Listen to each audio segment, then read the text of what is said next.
Un haut fonctionnaire et une réalisatrice voient leur ancien couple sous les feux des médias après des accusations réciproques de violence conjugale.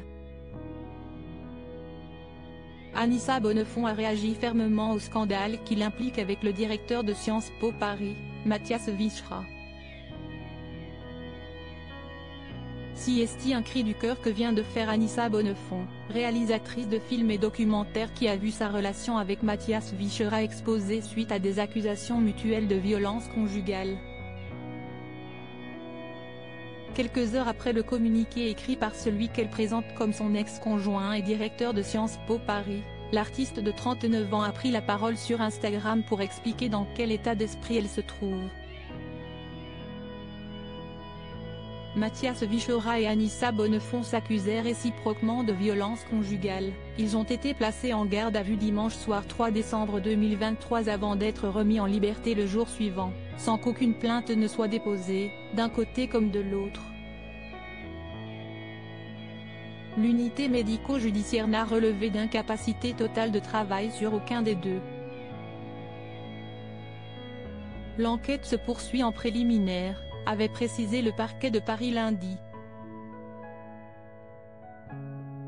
Dans sa publication apparaissant en story, la cinéaste explique être désespérée et sous le choc de voir cet acharnement médiatique autour de sa vie privée et celle de son ex-conjoint, nourri par des faits non vérifiés. Affirmant être jetée en pâture, elle souligne que cela touche aussi leurs enfants. Elle demande fermement à faire cesser cela, précisant que les tristesses de couple ne sont jamais toutes noires ou blanches. Pourquoi l'affaire Mathias Vichra-Anissa Bonnefond a pris une telle ampleur? Le net un fonctionnaire de 45 ans évoluant dans les plus hautes sphères dont la vie privée a déjà retenu l'attention. Il a ainsi eu un fils avec la journaliste Marie Drucker, dont le parrain n'est autre que Bertrand Delanoë.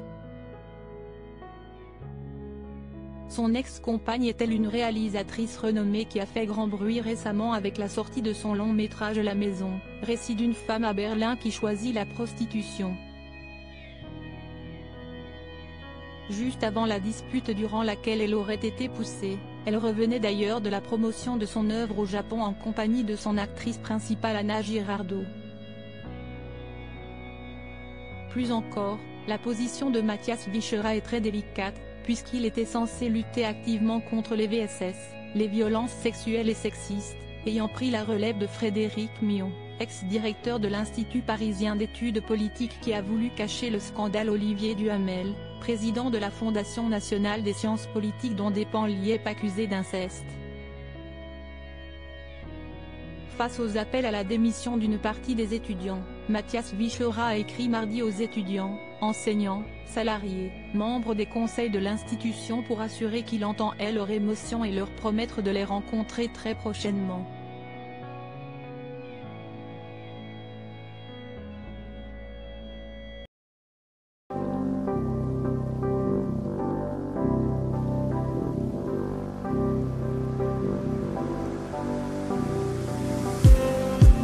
Just need